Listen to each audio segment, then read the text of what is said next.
Mr. President. The senator from Arizona. Mr. President, 25 years ago, I made the best decision of my life and became a U.S. Marine. I fought in Lima Company 325 alongside some of the bravest men I have ever known, and some of my closest friends didn't make it back.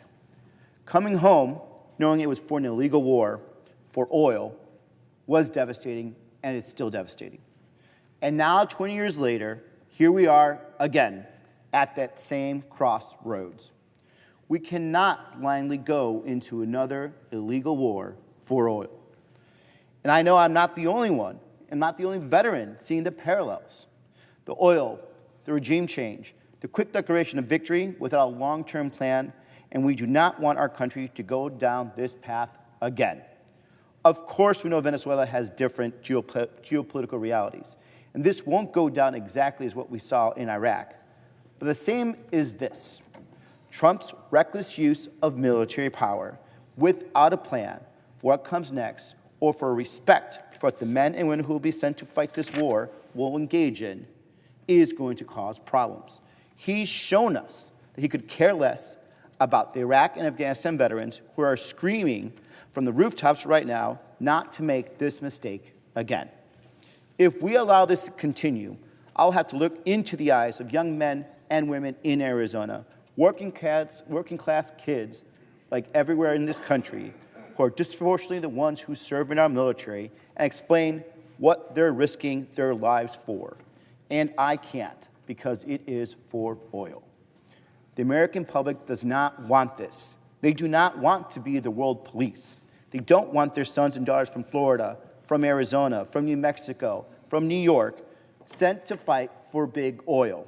They don't want another forever war, and that's the slippery slope we are going down right now.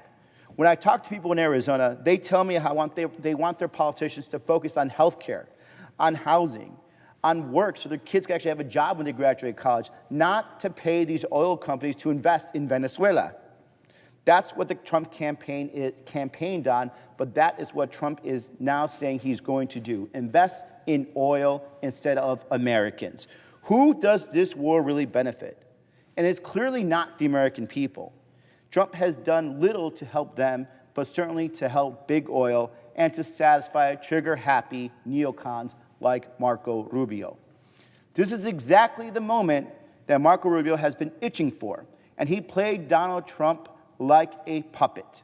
Marco Rubio came into the Senate and lied straight to our faces when he said this was not about regime change. That was not true, and now it's clear to everyone that regime change was always the goal. That's exactly why I've introduced a War Powers Resolution last month, because I knew this moment was coming. The Constitution is clear. Only Congress has the authority to decide when to go to war. Whatever you call this moment we are in right now, whatever spin Marco Rubio puts on it, at the end of the day, when people are shooting, it is war. When the president deploys the power of the United States military, it is war.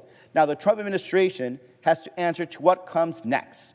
They must tell us who will govern Venezuela or how this will end, and they just can't do that now.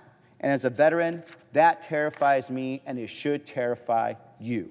This is the same trigger-happy neocon logic that dragged us into Iraq, into a forever war, killing thousands and thousands of Americans, many of them my friends. And the American people have been clear that we do not want to be in another forever war. Thank you. I yield back. Bye.